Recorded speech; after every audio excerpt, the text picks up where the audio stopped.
Hi everyone and welcome back to Hit Your Numbers. This week we have a really special show for you with Jake Newbury. He's the head of sales at Sep2. If you don't know Jake, check out his LinkedIn and give him a follow. This is really value packed for any sellers and sales leaders out there, so make sure you listen to the end. And before we jump in, I've got 2 bits of information for you. First is we have just launched a mini prospecting course on the Sales University. This is completely free. It's 12 lessons to help you hit your numbers, so go and check that out. And second thing is the cold calling masterclass is coming up soon. It is on the 14th of August. You are not going to want to miss this. So go to therevenueenabler.com/masterclass and register there. All right, on with the show. All right, guys, really excited for this conversation today. This is like a sales leadership edition. So yeah, looking forward to getting into this conversation. Jake, just before we do jump into the chat, I think it's always helpful just for context. So maybe you could just give the listeners a 30,000 foot overview. Who's Jake? What's your journey been to this date? And what are you kind of up to these days over at Sep2? Sure. Thanks, James. So yeah, Jake Newbury, I'm the head of sales at Sep2. So I've been at Sep2 almost 9 years now. So I started when we were about 6 people, just as a rep, picking up the phone, cold calling for one of the owners, founders, directors at the time. And then, for my sins, slowly worked my way up through the team and now manage a team of about 25 across sales and marketing. Yeah, when I started, I had a much better hairline, much slimmer waistline as well. But that's what 8 years in sales, 9 years in sales does to you, particularly sales leadership. Yeah, 100%. That's how I always kind of start my training sessions. There's a picture of me on screen and I'm like, you won't believe it, but I'm only 33 years old. But when you're head of sales for a startup, it ages you considerably, right? Hair's gone, bags are bigger, need Botox, definitely need a lot of work. Exactly that, yeah. So, and then Sep2 as a whole, so we're a cybersecurity specialist organisation. So we started more kind of in the reseller space, so reselling cybersecurity technologies to enterprise businesses. We've always had aspects of technical delivery in terms of support and managed services, but now, as of the last 3 years, we've really become a full-blown managed security service provider, focusing a lot on MDR technology, EDR technology, our managed firewalls, among virtual CISO and other things as well. So one of the biggest challenges being a sales leader in cybersecurity kind of centers around it's difficult to show ROI on security. It's almost like being an insurance salesperson. So you've got to be very creative on how you do it, and trying to avoid using FUD selling or fear, uncertainty, and doubt selling is always a challenge, but something that I really enjoy, and the team really enjoy as well. Yeah, totally. And look, you've gone through, a massive piece of growth at Sep2, going from 6 people to what's the business now, 100, 120 heads, something like that? Around 100, yeah. Yeah, and like going from like that individual contributor through to, leading the sales organization and owning marketing to 25 people. I bet you've seen like some significant growth and change in the business, as well as how competitive the industry has become now, not just from like the direct vendors, but also now other competing organizations that you go toe to toe with at Sep2, right? Absolutely, yeah. And it's not just the organization we're competing with from a features, functions, products point of view. It's also the people we're competing with for the talent pool of salespeople. So we've got such a great team at Sep2, but I know what their LinkedIn inbox is filled with, right? It's filled with those recruiters that are offering more money and more promises of bigger OTEs and better accounts and this, that, and the other. Yeah, and it's so important to keep them focused, keep them motivated, and keep them earning money because, we need good salespeople, right? 100%. And that kind of segues us really nicely into the first conversation I want to have with you, because I know you've done such a fantastic job as you've been building the sales organization. You've been making sure like culture is really, really strong and like fostering great culture to ensure that when you do work so hard to find great talent, onboard them and then ramp them up, that you actually keep them, rather than like what I see a lot of organizations do is they hire people, culture isn't where it really needs to be, people leave, and then you're just continuously going through this like churn and burn cycle. You're churning a lot of time and money, burning a lot of time and money, but not actually growing anywhere. So talk to me about how you're able to, one, build that, but also then maintain that while being given a big number that gets bigger every quarter and every year, and ensuring that you're delivering upon that number as well. Yeah, so I think, first of all, I'm quite lucky with the leadership team that we've got. So our CEO and our founders, from day one, we have really clear lines on what our culture is going to be. It wasn't until about 3 years in that we identified the 3 key areas that define our culture, which is honesty, passion, and committing to doing good. But actually, they were always there, even though it took us a while to actually define them. We were always following those sort of ideas. So I've been able to build a team with those three things absolutely core to everything we do. And I think, particularly with salespeople, more with bad ones than good ones, but dishonesty can creep in quite easily, right? And when that's something that your CEO is telling you every day is a non-negotiable, it makes my job a lot easier to make sure I'm building the culture in the right way and doing the right things. I would personally, as a leader, I prioritize culture over everything. So I would rather have a poor performing salesperson that's got the right attitude, that's doing the right behaviors, than a person that's potentially a bad egg in the team, potentially having a bad influence on other people, but is smashing their target.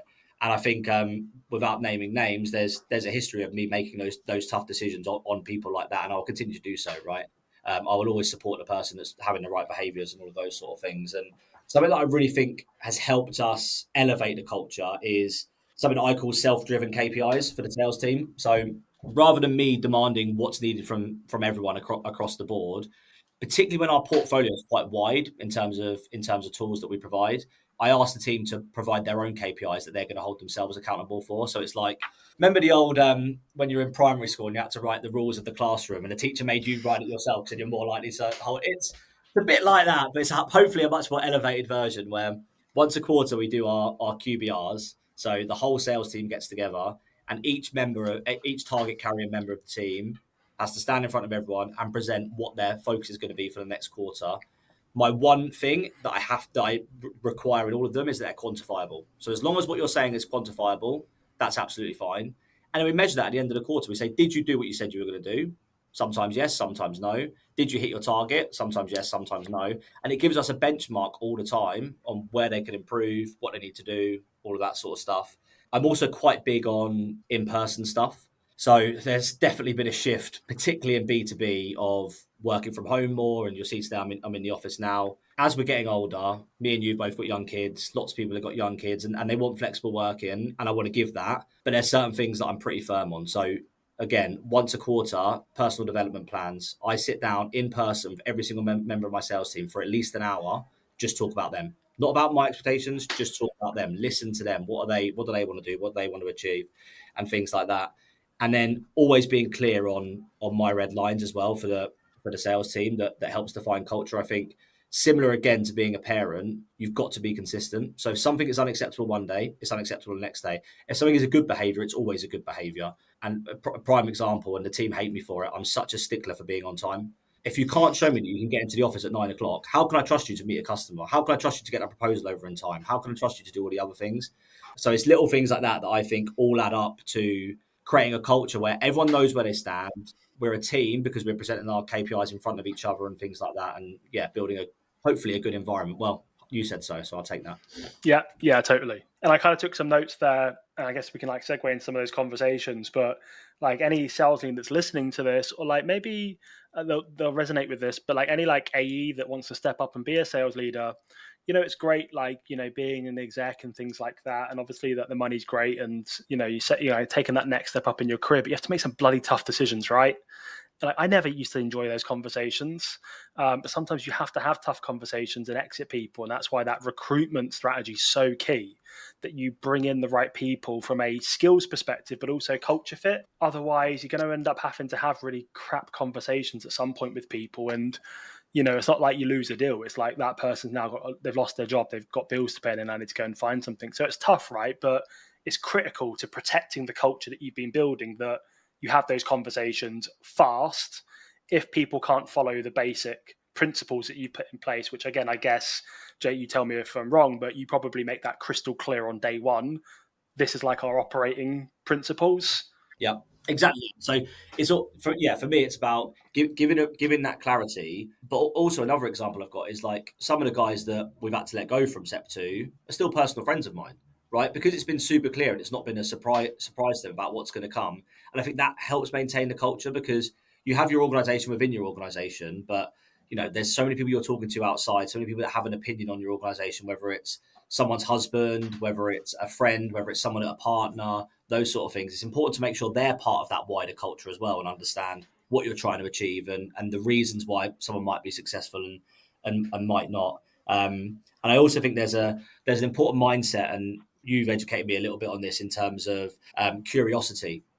from the team. And I think it's almost like a scientist mindset as a salesperson that's so important. Is that like that satisfactory state of ignorance? And if people are really clear on what's important from me in terms of what my expectations are, then they're not scared to say, I don't know the answer to that. I don't know what the compelling reason is for my customers to do that. I'm not 100% sure on the timelines. Because what the worst thing you can do is create a culture where they're not comfortable saying those things because they think they've got to impress you in those areas. And then what happens is inaccurate forecast, the CFO's on my ass, the CEO's not happy because it's not correct. So it's about, if we're clear on where the red lines are, also clear where there's elements of flexibility. And I want to hear from you if you're not sure, and we need to be more curious in that account and those sorts of things. Yeah, totally. Big mistake that I made, and Jake's just kind of given a masterclass right there to anyone listening to this again, that's stepping up new into sales leadership, or maybe you've been a leader but struggling to grow like high performing teams or building a right culture, is when I stepped up and became a VP of sales for the first time. Again, like most sellers go through their career with getting very little training and coaching, when you step up into sales leadership, most organizations don't kind of help you there either. So I made a load of mistakes, and one of the bits of feedback I was given years ago when I jumped onto an exit conversation was, did you see the look on their face, how it was a complete shock? And I was like, yeah, like they're underperforming. And they were like, this should never be a surprise. Yeah. If it's a surprise to somebody, you've just done a terrible job leading that team and and leading that person. They should know the operating principles, the values, the way that we get our business, do our business, the way that we do our job. If they're underperforming, there should be a coaching, a training, a development plan. If they're really struggling, then there should be a performance improvement plan. So like, if you get to an exit stage, you've got documentation of like all of the things that you guys have been working together on.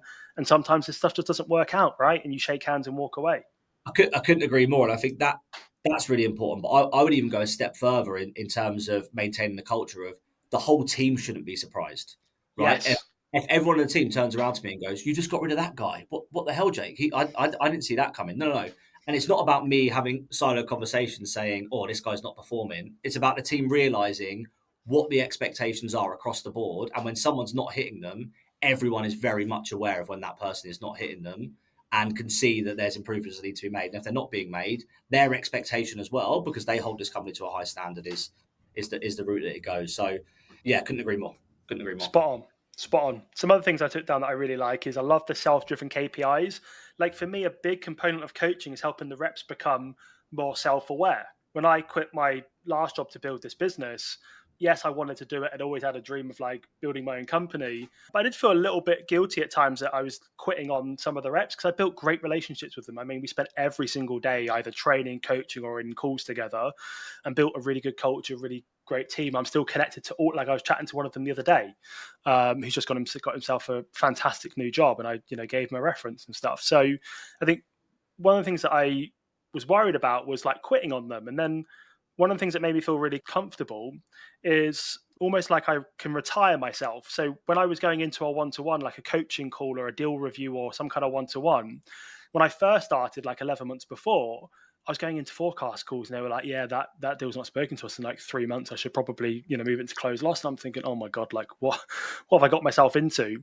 And then towards the end, they were coming into like one-to-ones and going, hey, like, I know you probably want to talk to me about the call with ABC company.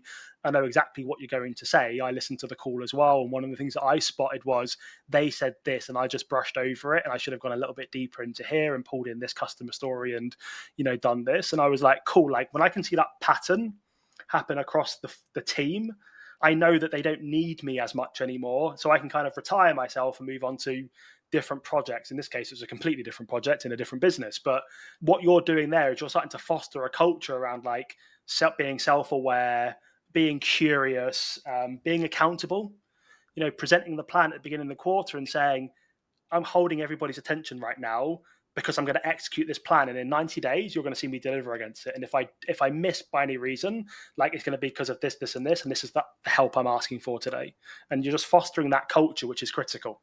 Absolutely. And I think I've got, my job is ultimately revenue for Sep2, right? That's my primary goal. But my sort of inner drive and my inner goal is, you've worked the same as me in different industries, and there is so many bad salespeople. And I could not have someone that worked for me be one of those bad salespeople, right? So it's like, I want to create an environment where they're knowing how to identify their own issues And there's nothing I love more than on a call, someone comes to, on a forecast call, someone comes to me and says, I think my biggest gap this quarter has actually been discovery. I've not been, and I'm saying, no, I thought it was your pipeline growth. No, actually, I'm quite happy with that for these reasons, but I've realized that my gap is here because I've put too much through to the next stage and I'm wasting time on this sort of thing. And it's like, because as much as we want to, as managers, be the best coaches possible and see everything before it happens and be able to dive in and be the superhero sometimes that saves a deal, we can't, because we can't be across everything. So if we can coach our teams to find their own gaps with these self-driven KPIs of what they need to focus on,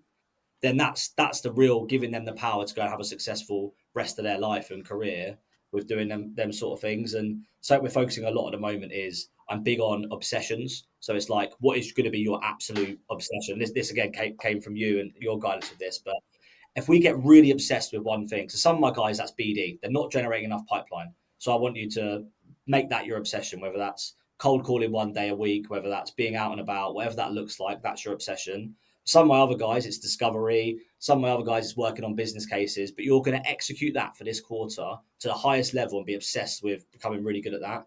And you can even go deeper than that as well. So we had one with, we were doing some discovery role play in the team. And I realized that one of my sales reps was struggling to get authority on the call with his customers.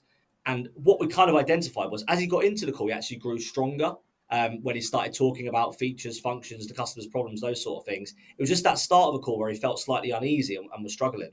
So we just 3 weeks in a row, we just role played 6 or 7 times with different reps playing the role of the customer. So it was mixing it up. Just role played the first 5 minutes of a call. And we had 4 things that were non-negotiable. You have to cover these 4 things in your introduction and opening a call and et cetera, et cetera. I'm just going to run it. And then we get different reps coming in, throwing different types of curveballs at him.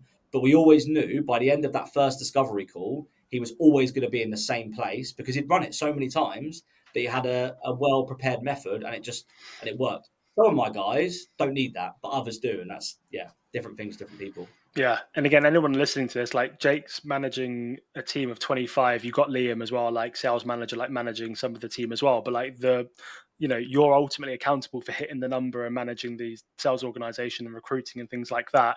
Jake still forces time to do this stuff. And it's like, well, probably won't be a surprise to many people listen to this at the rep level, but just very few managers do it. And again, another hard lesson that I learned when I was building sales orgs was you just got to learn to say no more internally. Like we're pulled into cross-functional conversations all of the time. And I'm sat there thinking, I don't even need to be here. Like, we're not even talking about revenue right now. We're just like having a random conversation about something. And I'm like, can I leave? And they're like, no, we're about to get in something. And we never do. So I think like it's really important that you've got 40 hours a week. Like legit, it ends up being a little bit more, but you've got 40 hours. I wish it was 40 hours, but like there's 40 hours that you're contracted for. Like look at the calendar and go, where can I cut the fat? Yeah, like task prioritization. I'm doing a webinar later on this afternoon about this. And it's like, if I actually color coded my calendar after the week and said, right, red are stuff that is just a massive waste of time and green are the stuff that's good. Like look at it and go, are you happy with the amount of red on there? And just start saying no to people. And then you'll magically just create time to invest in your team. And if you turn your sellers into elite sellers, which takes time, but if you do, then you'll have loads of time available to go and do whatever you want, right? Instead of just going through this burn and churn, getting frustrated, getting burnt out, losing your job, going to the next.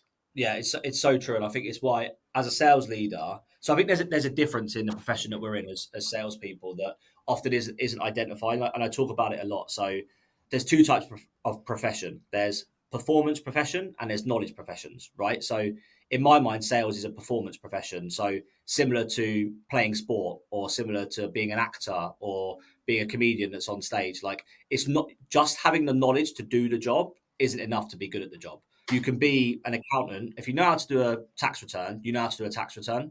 The quality isn't really defined by your performance. Whereas when you're in a sales role, your performance is so important. So what are the best? When you hear about Cristiano Ronaldo and Lionel Messi, what is it they do above everyone else? Yes, they might have a bit of natural talent, but they practice. They practice more than anyone else. They put more time on the training field than anyone else, and that's what makes them good. Imagine they walk out onto the pitch and they say, "Oh yeah, I'm still learning." And that's what so many sales reps are doing by going on to calls with customers and learning while on the call with a customer. You are going to learn on the call with a customer, right? But that can't be your primary place for learning. You need to be doing that outside of it on on the training field. Slight segue, but funny story. I was trying to make this point to the sales team, so I put up some pictures of performance professions versus knowledge professions, and one of them was being an actor. And I said, asked one of the reps, I said, do you know any Leonardo DiCaprio films? They said, yep. And the picture I had on the screen was Leonardo DiCaprio in A Wolf of Wall Street. So I said, oh, now, do you know a line from a Leonardo DiCaprio film? Yeah, I know a line from a Leonardo DiCaprio film. And I said, okay, I want you to come up here and perform it. The point being that he's not going to perform it as well as Leonardo DiCaprio could because it's a performance profession. He has the knowledge of what he said. And I was expecting, I'm not leaving, or one of the famous Wolf of Wall Street quotes. He decided to choose one of the other sales reps and do a rendition of Titanic, which was actually quite good and almost ruined my point because it was so entertaining for everyone in the room. But my point still, it's a performance profession, and Leonardo DiCaprio has the same knowledge that you have of the line in the film, of what's happening in the story, but can do it a million times better than you can because it's a performance, not just a knowledge profession. Yeah, totally. And this is for like reps listening. Like this is, again, world class. Like if you were behind scenes at like a James Bond set, for example, or I don't know, take any like very successful actor, what we see when we go to the cinema or on Netflix or whatever is the finished article. What we don't see is like Daniel Craig, like walking up and down on set, reading his notes, practicing, going, no, that sounds terrible, like too fast, slow down, better pace, or no, I need like proper energy in this part, or like I need to play this part really, practicing it over and over and over and over and over again, so that when he turns up in front of the cameras, highest execution, best quality. And that's why he earns so much money. And all of his movies do really well when they go to the cinema. And there's other people where you're like, do you know what? I'll wait till that comes out on Netflix in 18 months. And that's sales, right? If when we show up to meet with an economic buyer or with a very senior stakeholder, that's not the moment to start practicing.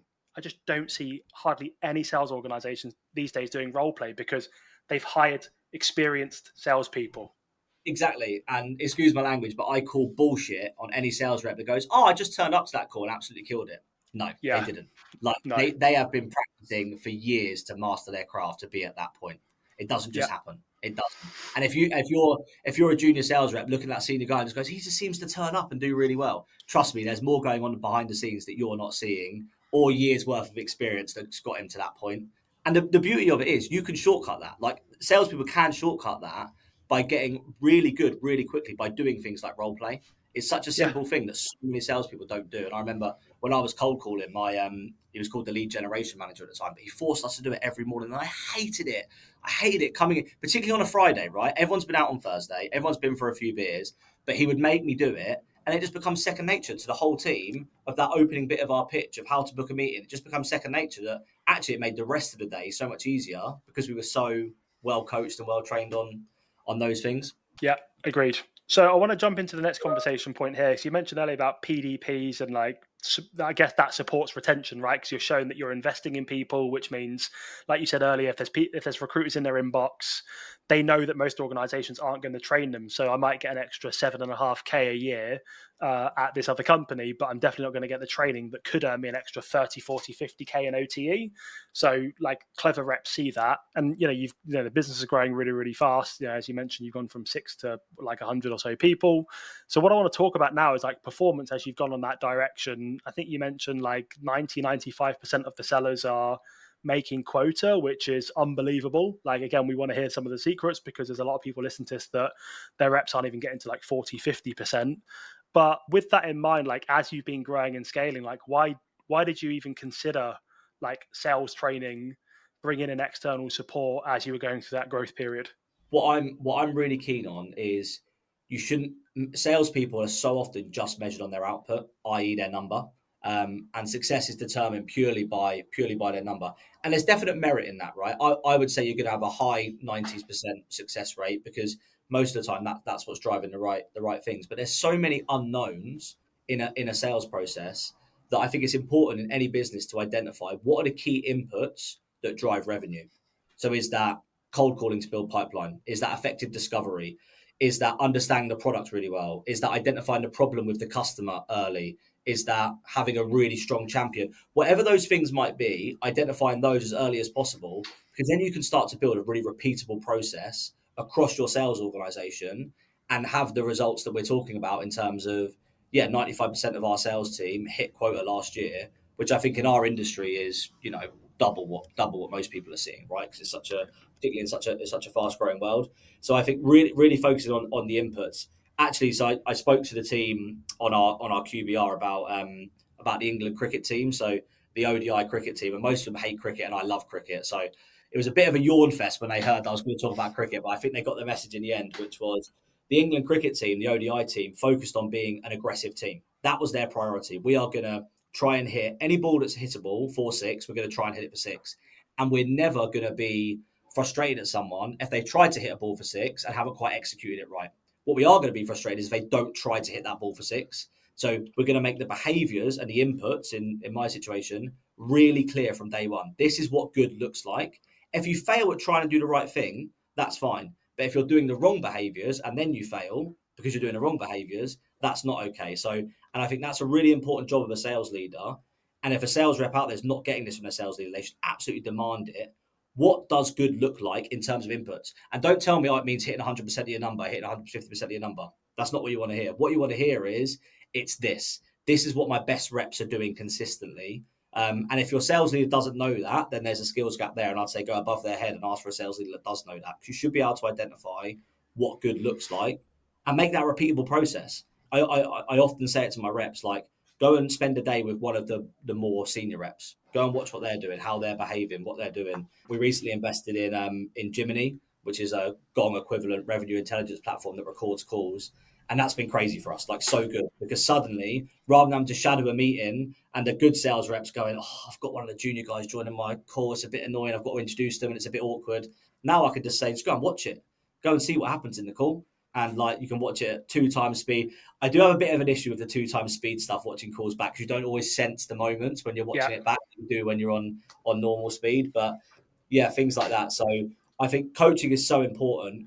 And further to that as well, is particularly as your business is developing. So if you're selling one product that's not going to evolve, that's not going to change, and that's going to stay consistent, then you've probably got less of an argument to invest in coaching. But if you're bringing in new tools all the time like we are, we're constantly innovating, constantly doing new things for our customers. We need the sales team to be able to be adaptable and apply different sales processes sometimes to different products and things like that. And therefore they need the skills to do it.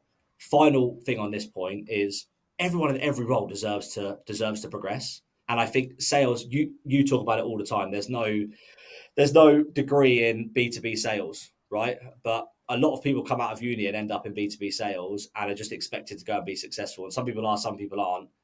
Again, it's our job as sales leaders to make sure we're offering them coaching and offering them the opportunity to progress and be better and all of those things. It's our purpose in the business, right? Like, when you're an individual contributor, you do what you want when you want. I'm going through this. I know you've got, a couple of kids. I'm going through this now with an 18-month-old boy. Before he was born, I got up at whatever time I wanted. In the evening, I'd go to the gym or get on the beach or do whatever I wanted or do nothing. Now I've got a kid, like, he determines what time I wake up. He woke up this morning at like 6:15. I couldn't just hit snooze. I'm like, all right, I better get up then. And like, my job now is to make him a great human being, help him, integrate into society and go out and do great things. It's my job to do that. That was when I stepped up to become a dad. I just was given these responsibilities. And it's the same with sales leadership. If you want to become a sales leader because you want a VP of sales or a head of sales title, and you want to go into those what look like very exciting executive meetings, which are usually extremely boring, and you just go, those are your two main drivers, I'm sorry, you're going to hate it. Like, if you genuinely want to build something special, magical, like, and really grab it with two hands and run with it, and you're obsessed with making people great, you'll have a fantastic ride and probably earn a load of money and really go places. And again, I just think people step up for the wrong reasons, because I've done the AE role for 5 or 7 years now. I need to go somewhere else. You actually don't. You can just stay as an AE if you want to for the rest of your career and earn great money. And we see so often as well, like, sometimes a good characteristic, if managed in the right way, I call it controlled ego, but you could call it being selfish. It's sometimes quite a good characteristic in a salesperson, right? You want them to have that tunnel vision of, this is what I'm focused on, this is what I'm trying to achieve. That is not a great trait as a manager, right? Mm-hmm. So it's actually very difficult to find, and I'm quite lucky that you mentioned him earlier. I've got Liam, our sales manager, who can do both, right? Who's a super great salesperson, but also a leader that cares about his people. But yeah, if you're motivated by it's a very different motivation being a sales leader. And I'm lucky enough, like my favorite days are the days I get to come in the office and just hit the phones with some of the guys, do a bit of role play, maybe finish at 4:30 and go for a beer and spend a bit of time understanding what makes them tick and all of those sort of stuff. My worst days are the board meeting after board meeting after, sitting down with a CEO. I love our CEO; he's a great guy, but that's not what gets me out of bed in the morning, right? What gets me out of bed is spending time with the sales team, and I think it's such a different role being a seller to being a sales manager. And sometimes you might just see he gets to come into the well qualified opportunities and help me close them. Yeah, there's elements of that, but that's not the majority of the job, right? And yeah, I would say, as I said earlier, my number one thing is maintaining culture, because in a knowledge, you can, going back to the knowledge versus performance profession. In a knowledge profession, you can be miserable and still do a good job. In a performance profession, you can't be miserable, right? You have to be motivated to come into work every day. Otherwise, you're not going to be successful.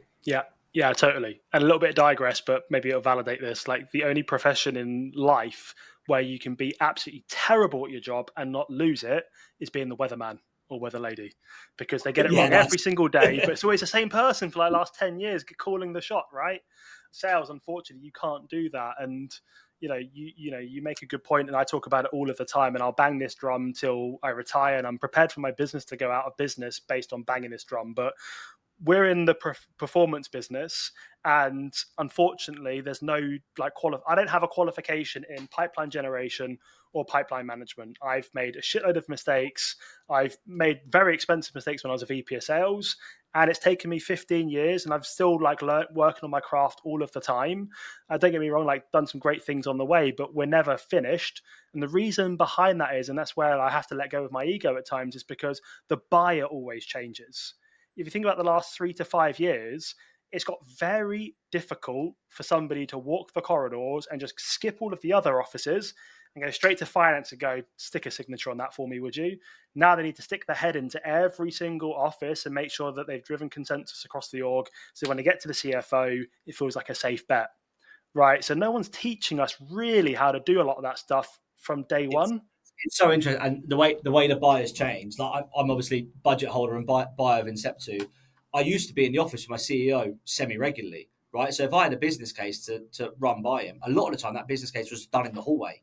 Like, yes. Paul, I know you're super busy. We need this for these 3 key reasons. I've got a document ready. Do you need to read it? Do you know what, Jake? That's fine. Don't do that. But now most things are virtual, right? And it's hard to be in the office with people anymore. You've got to set up that meeting, and then there's half an hour, and you've got to make sure you're going through it. So all of your buyers are now getting more questions asked because there's more scrutiny from that virtual environment. I also think the virtual environment, and it's all a hangover of COVID, right? But I also think it has an impact on coaching new people as well, because I think it's so hard. When you're in the office, it's so easy to ask the person next to you a quick question that might feel a bit stupid.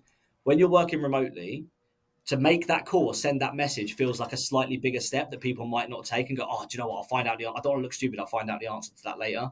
And then it just doesn't have that creating a culture of what you want. And I'm saying this like I mandate the guys to be in the office every day. I absolutely don't, but I do encourage at some level of office culture. And it is mandated with our most junior members of our team, our graduates and apprentices. Like, I don't think we're giving them, the outputs won't be too different in terms of the amount of meetings they book, but in terms of their progression, they won't get the best opportunities if they're stuck at home. They need to be in the office working with each other, seeing how the enterprise reps are working, seeing how the SMB reps are working, etc., etc. Yeah, and whenever I'm in the office, I always get this sense of you've created this safe culture where it's okay for somebody to put their hand up and say I've got no idea how to do this. Absolutely. And not just junior reps, sometimes super experienced reps, and that's you just don't see that very much because of culture. That comes back to that satisfactory state of ignorance that I talk about a lot. Like, nothing good has ever happened no invention, no discovery has ever come without someone first saying, I don't know. Someone at first has to own the fact that they don't know the answer to something to then go and start trying to find out what the solution is, what the answer is, any scientific discovery, any innovation, all of that stuff. So it's try and encourage that behavior to go, I don't know. And it's a really hard thing to do. As I actually had this debate with my dad, who was a technical person, like a techie. And he said, if I sat on a sales meeting and I heard one of my sales guys go, I don't know, I'd absolutely roast them. And I said, well, that's a culture problem, right? Because you want to encourage them to say don't know, because then you can solve the problem together. Whereas if someone's Because trust me, there's always going to be opportunities. There's always going to be things that are happening where your rep doesn't know. It's better that we can work on that together rather than you create a culture where they're like, I need to pretend I know the answer to that, because then you're going to cause more of an issue long term because stuff's not going to close. 100%. Yeah, and I've gone into executive meetings when I was a VP of sales and gone, look, guys, like we're in a really bad place at the moment, and I'm not actually 100% sure why this is happening or what I'm going to do. I just want to make you fully aware, because like if I keep it with myself, one, I won't solve the problem, but two, like it could have financial impact on the business, right? And that might mean like layoffs and things like that. So again, I think, you know, one of the challenges is like letting go of your ego, leaving it at the door at 9 a.m. Pick it back up at 5 p.m. if you want to, but like leave it at the door, go in and just be, you know, open. Go into work with an open mind and go, nothing's perfect and never will be. There's always a problem to solve. Like, who can I ask for help and how can I rally the troops?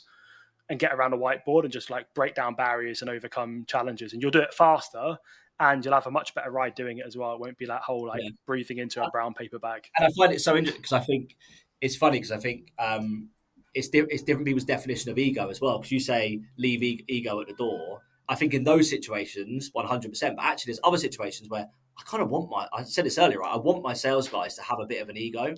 Yeah. And I think everyone talks about the biggest motivator in salespeople being money. And I think, I'm not saying it's untrue, but I think the one that no one's like, and it's like almost like, should you say that in an interview? Should you not say that in an interview whether money motivates me? And I think it's generally accepted now that saying that money is your motivator is the best one. I'm looking forward to the day, and it might be years away, that a sales rep goes, I think 50%, if not more, are actually more motivated by ego. I'm more motivated by getting to stand at the top of that mountain and go, look at the number I've just done. I'm the king. Money comes along with that, right? But it's like a state. It's an intrinsic status thing of I want to be the big dog that's done the biggest deals, that's done these sorts of things. And I actually think no one ever talks about that.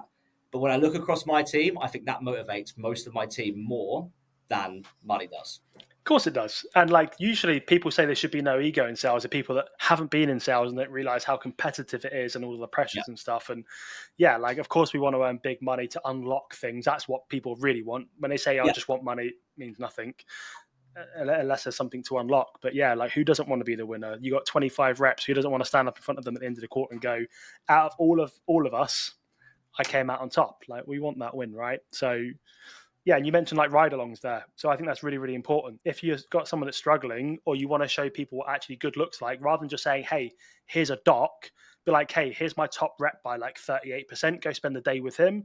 I want you to take a pen and paper, leave your laptop over there. I just want you to spend the day and just watch what that person does. And then, you know, just go and execute and implement some of that. Don't like copy, because again, a lot of people try to like emulate other people and your personality and your selling style then doesn't work. But like take bits and then mold it into how you would do it and then go and execute it. And that's just a fantastic piece of feedback for people that have got reps in their team that are struggling. They don't have a whole load of time to sit down with them for 2 days. Just get your high performing sellers to help you. But again, it comes back to culture. And if you don't create that culture where the best sellers want to help other sellers, then they'll be like, I'm too busy for this. Can someone else do it? Yeah, 100%. And I think the key is to offer the same level of support to your best reps and getting them knowing that they need the support as well. So then when they need support, they know they're going to get it, but also they're going to give it. But I think that comes down to motivations as well. Like most of my senior reps love coaching the junior guys. They love getting that little win, that little pat on the back. And I think it's so important with stuff like that, because that's not a number on a screen. That stuff I make a real point of shouting out on all hands calls, on QBRs. If one of the more senior sellers is helping a junior seller, that's hard to quantify sometimes. So I've got to make a point as a leader to go, look at the amazing work that happened there with this junior rep, and he was supported by X senior rep. So it's like they're still getting that ego hit, and they're still getting all the pat on the back they deserve as well. Yeah, totally. I want to talk to you about apprenticeships and things like that. Apprentices that you bring in, you take them straight off the street, grads and things like that, and you put them into a role, and you train and coach and enable them to go up and, you know, go into like SMB and mid-market sales. But like, if there is somebody that's listening to this that is on the fence, like, are there any like big wins that you've had recently where like that would fire them up? Like, I know specific reps that are doing like crazy things, or like how you've been improving culture and you've noticed like repeatability in culture, like anything that would maybe inspire people to maybe reach out. Yeah, so we've had a few really good successes. So our strategy's been to coach apprentices and graduates and bring them through. Then you've got good behaviors from day one. They understand the values and the culture. They're not learning, bad habits from other organizations they might have been to, and then bring them through the sales organization, which has worked really well. Like one of our biggest successes, we had a guy that was stacking shelves at Morrison's. 2 years later, he's an enterprise senior sales rep earning well over six figures. And that was because he come in with that mentality of just first in, last out, learning, developing, but also just that little bit of natural talent that sometimes you can't always coach. He had that as well, and just flew up through the ranks.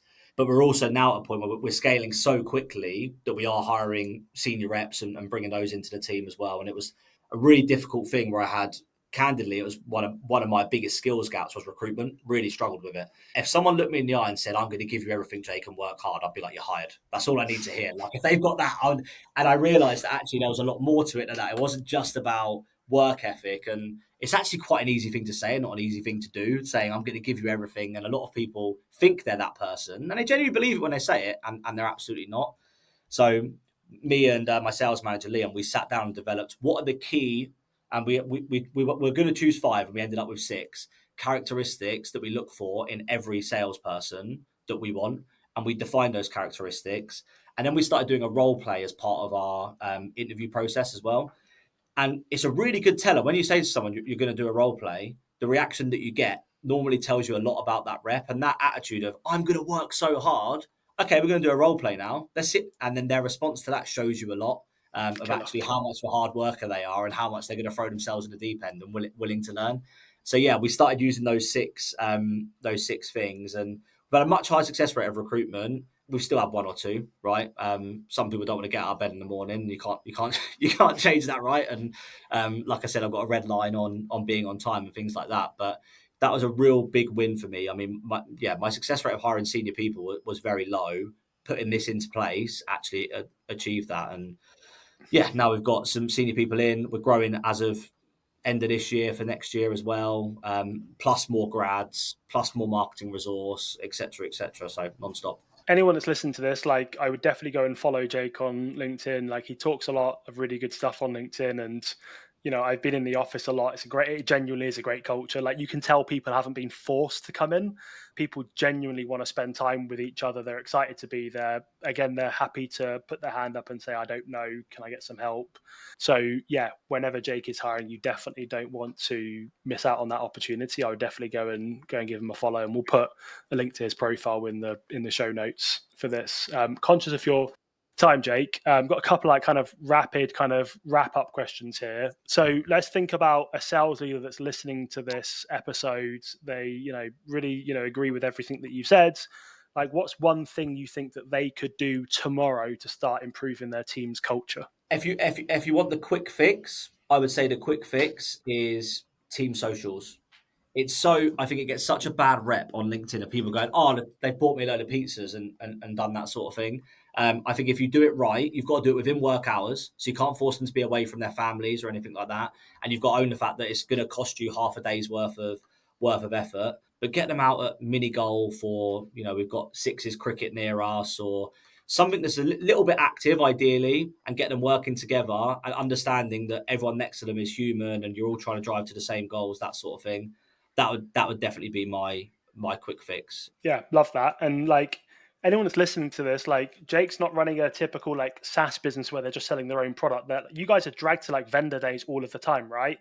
And then you've got all the one-on-ones, forecasting, training days, all of that kind of stuff. So you have to force time for the stuff that's going to drive business impact. And as silly as it sounds, getting people around pizzas, those little relationships that people build in the corners where they're having a little chat are super helpful. When they are working at home, they feel comfortable picking up the phone to that person saying, dude, like, I'm really struggling here. Like, I listened to your call on Jiminy. You do this really well. Like, have you got any advice for me? Would you mind like just listening to one of my calls really quickly? Without that relationship piece, they'll never feel comfortable. 100%. And the hardest pitch as the sales leader is to your management. So whether it's the CEO you're reporting into or whoever it might be, to say, I'm going to take the team out for a full day or half a day to do this. And I would evidence, if you've got them, examples of people challenging each other on accounts of, we both want to work this account, and that can cause delays on who's responding to it quick enough. Or we're both trying to work on whatever it might be. There's going to be evidence of these types of issues across sales teams. And you can use that as your thing to say that slowed us down by X, and you can give a bit of an ROI to it. And hopefully as well, I mean, we're lucky, like because we work with so many vendors, we can often get them to sponsor our days and nights out and get the cost covered. But even when you can't, like the value in it is so good. The ROI is massive, right? On a couple 100%. of pizzas or like an afternoon out on the beers, like the ROI would be enormous in comparison to a few £100. Yeah. And then things aren't going through the filter of a leader as well. Rather than my top rep telling me what they're doing well, and I'm then telling a junior rep, it's going straight from the top rep to the junior rep. So there's no filter through me, and it's real learning. And as well, they're more like listen, right? No one wants to listen to their manager telling them again how to sell. The guy that sold 5 years ago, they want to listen to the guy that's actually selling now. So it has more of an impact. Agree. Couldn't agree more. And then one last question, because I want to make sure you get away a few minutes before your next call. But if you were to give your younger self some advice, what do you think that might be? Do discovery better.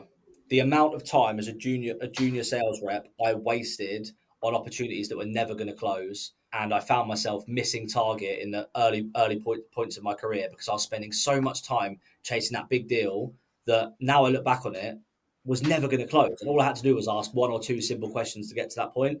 So I would say, if I was going back to my junior self, I would say just be honest with yourself.